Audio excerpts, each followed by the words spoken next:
This week on Healthy Living, breaking the silence on men's mental health.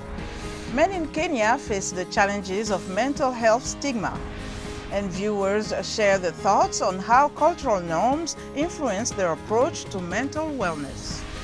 Plus, African scientists fight malaria drug resistance amid rising concerns. We'll have these stories and more in this edition of Healthy Living.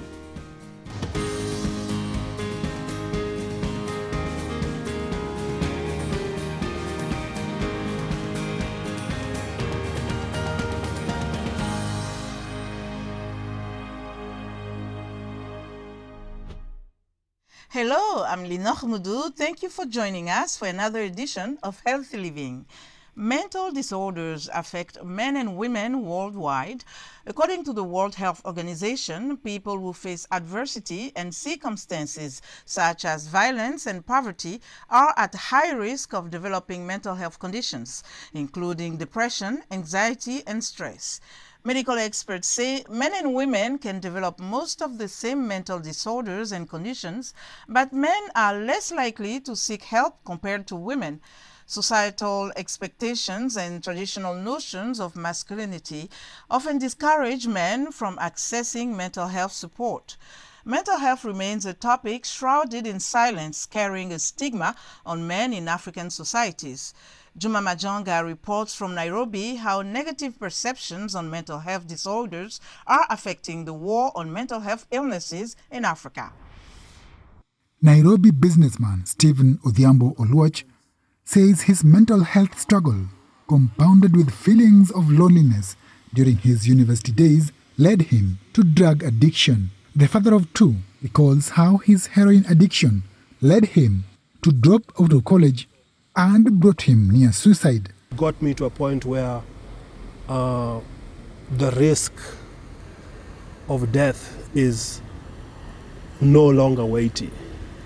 It is okay. We become almost like daredevils. You can do whatever it is you think to do because the consequence is not really relevant.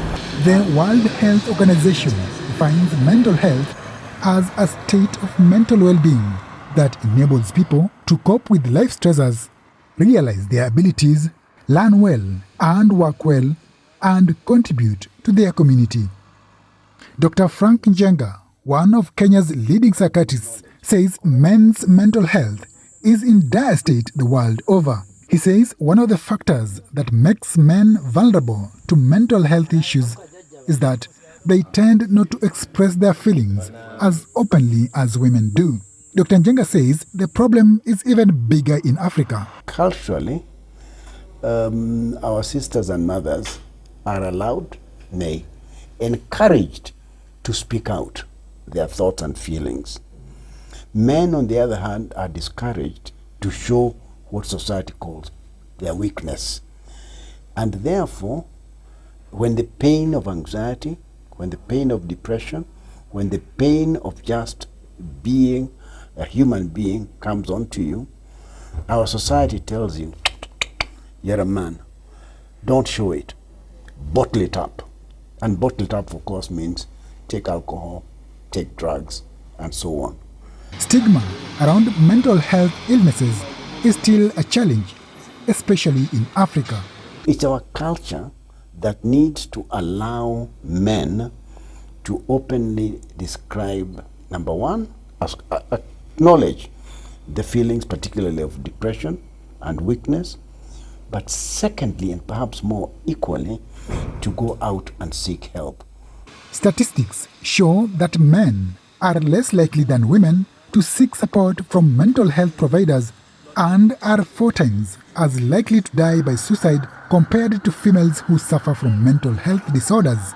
Oluoch and Njenga say Africa has made strides in addressing the problem, but more needs to be done. Because we are so precious and valuable and have a responsibility, we need to be in the right mental space. We need to be healthy. We need to be thinking well. And we need to continue to stay well, because we are a pillar of the society. One of the key responsibilities of a man is looking after their families and their communities. However, you can only be an effective father and husband when you first look after yourself. Experts and advocates are calling on the world to raise awareness on the importance of mental health among men and to encourage men to speak up and to seek support for their mental health issues. Juma Majanga, VOA News, Nairobi. Dr. Edwin Mwinga Chokwe is a mental health physician in Mombasa, Kenya. He discusses some unique challenges men in Africa face regarding their mental health and how to improve mental wellness among men on the continent.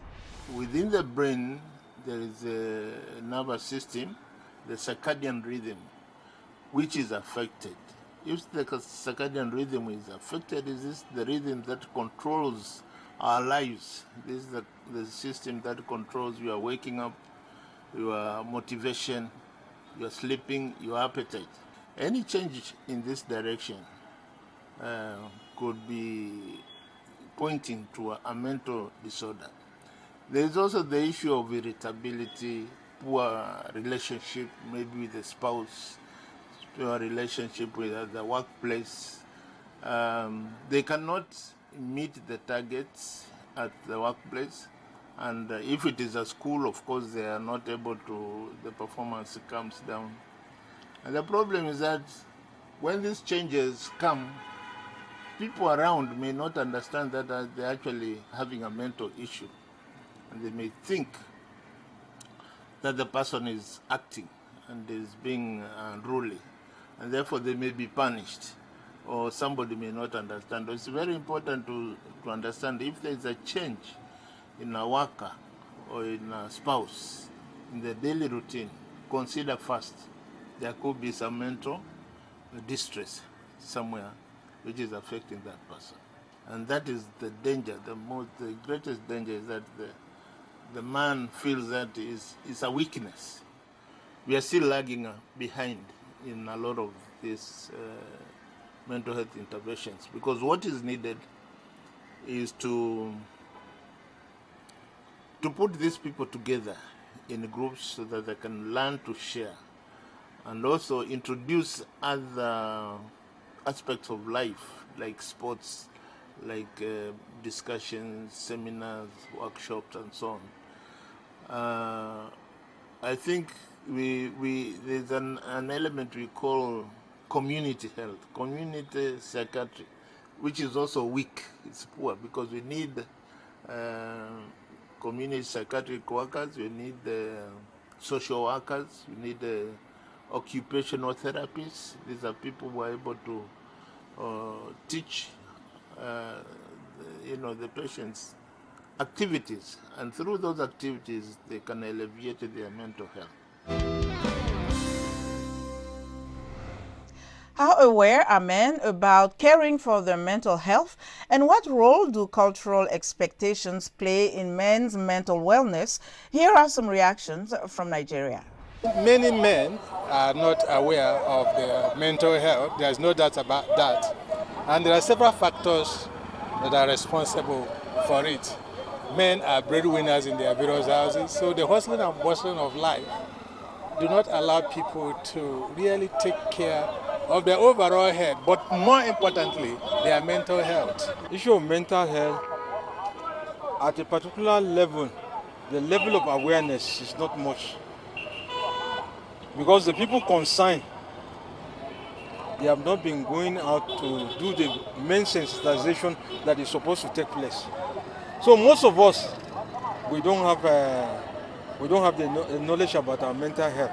Honestly speaking, I don't think men actually take care of their mental health, because a lot of things contribute. See, the nature of the economy and frustration and things from homes and things like that. So sometimes you even break down mentally even without knowing until it's late. Most of men in Africa, not even Nigeria, in Africa, black countries, we don't even know about our mental health. We don't even know. Why? Because of what we are going through. Most especially nowadays, men are going through difficulties. A lot of pressure and immense hate that they cannot be able to, to think about what they are. Is their health good? Yes, for some people they do, but the majority is not aware of their mental health. But it's very important for everybody because even the situation in Africa, most especially Nigeria where we are, is affecting men in general. Men are not being taken care of. Men are struggling for their families to survive while they leave themselves behind. That is the situation. Cultural practices for so many localities are responsible for some of this ignorance about one's mental health. In some places, to even say you have a mental problem is like declaring yourself mad, and there is a stigma that comes with it. But it's not supposed to be so. To my fellow men, what we should do is regular checkup. Let's reduce the stress. If you cannot solve this problem today, allow God to take his course. Stigmatization. I think a lot of advocacy needs to be done, telling people more about their mental health and how to take good care of their mental health. If today we will take like in 100%, 100 among men, if we will take like 90% of men to hospital to go and check their mental health, to go who made me, that 90% will encounter such problems and they don't know. That's why people are busy dying radically. What you can do is that every man should be aware of themselves personally. And you have to separate, you have to balance the situation. You have to balance the fact that there are things that is your responsibility and you take care of yourself being a man. African researchers are concerned about the resistance of malaria parasites to anti-malarial drugs. A team of specialists from the Pathogen Genomic Diversity Network of Africa, PDNA, is working on this issue through research to better understand the phenomenon and how to address it. VOA's Alexandrine Holognon spoke with Professor Abdoulaye Jemde, a Mali-based malaria researcher and the president of PDNA. He explains the significance of the research. The problem of resistance to anti-malarial drugs is a recurring problem. Each time scientists succeed in finding a drug, after a certain number of years, the parasites develop resistance, and we are faced with the need to find new drugs. Resistance is when we consume drugs that should normally kill the parasites, and these parasites are no longer killed by the drugs we take. So we are in the case of artemisinin derivatives in Africa, and we are at a partial resistance because we have not yet reached the stage where the drugs do not succeed in killing the parasites.